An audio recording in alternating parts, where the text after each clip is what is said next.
আপনি একটু পরে মারা যান, কালকে এই মুহূর্তে আপনার ঘরে বিভিন্ন জন বলা বলি করবে, আহারে ও এইটা করছে, ও গতকালকে বাজারে গেছিল এই টাইমে।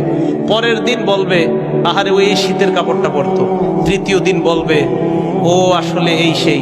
চতুর্থ দিন ভুলা যাবে আস্তে আস্তে। পঞ্চম দিন মোটামুটি।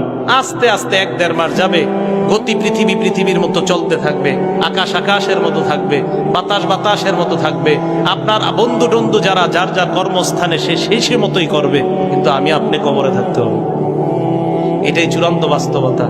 ইমানদারকে যখন বলবে আমি ইমানদারকে সত্যায়ন করলাম, আমার ইমানদার বান্দা যা বলছে সত্য কথা, এই কথা বলার পর আল্লাহ বলেন আফরিশুহু মিনাল জান্নাহ, আমার ইমানদার বান্দাকে কবরের মধ্যে দুনিয়ার মানুষ 3টা পাতলা কাপড় দিয়ে পাঠাইছে।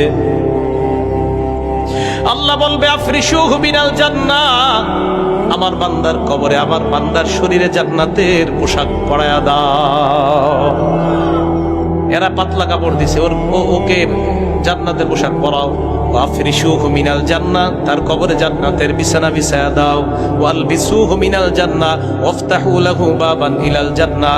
দেখেন কি কয়, ইমানদার বান্দার কবর থেকে জান্নাত পর্যন্ত একটা দরজা খুলে দাও, জান্নাত থেকে যেন ইমানদার বান্দা জান্নাতের নিয়ামতগুলো দেখতে পায়। হাদিসে কি আসছে দেখেন, বান্দা জান্নাতের দিকে তাকায়, তাকানোর পর যখন দেখবে হুর খেলমানরা নাচানাচি করে, বান্দার মন চাইবে স্পর্শ করার জন্য। আল্লাহ বলবে থাম থাম, নাম কানাউমাতিল আরুস, বাসর রাতের দুলার মতো ঘুমিয়ে যা। লা ইউকিজুহু ইল্লা আহাব্বা আহলিহি, যাকে তার প্রিয়তমা ছাড়া অন্য কেউ ডাক দেয় না। আরে এই হাদিসের উদ্দেশ্য হলো, কবরের মধ্যে তোমার প্রিয়তমা কেউ নাই, আমি আল্লাহ তোমার প্রিয়তম হয়ে গেলাম।